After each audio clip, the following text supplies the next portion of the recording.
Now another type of special polyhedron we are going to study is a pyramid. Now when I say the word pyramid, your mind exactly goes into those Egyptian pyramids. Yes, that is the best example of pyramids in our everyday life. Now how is pyramid made? See, you can have any polygon, right? Over here I have taken this hexagon called A, B, C, D, E, F, and I have taken a point O which is not lying on the hexagon. What I am going to do is join A with O, B with O, C with O, D with O, also E and F with O, right? Now this is clearly showing that all the vertices of this hexagon have been joined to this point O. This is forming my pyramid. Now you can have different pyramids, right? And you can have different categories also based on what kind of base you take. For example, this is another one in which we have a square at the base. Now the base is a square and all the four vertices of the square are joined to this one point, right?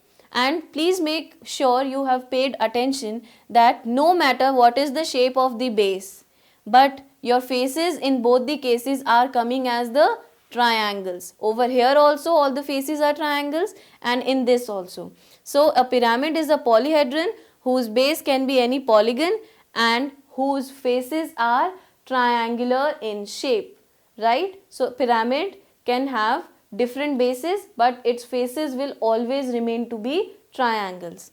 Now next we have a particular category of pyramids, that is triangular pyramid, or the other name for triangular pyramid is polyhedron, or the other word is tetrahedron.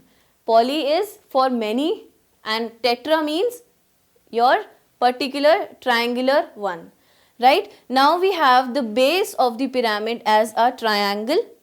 When I join all the vertices of this triangle to this point O, I got my triangular pyramid. That means if the base of the pyramid is triangle, the faces are anyways going to remain the triangular shape only, right? So it depends on the type of base or the type of polygon that is used to make the base of pyramid. We have used triangle as the base of this pyramid. So this pyramid is known as a triangular pyramid. That is the definition. A pyramid is called a tetrahedron if its base is a triangle. We are not considering the faces over here because the faces over here are going to be triangles in each and every case.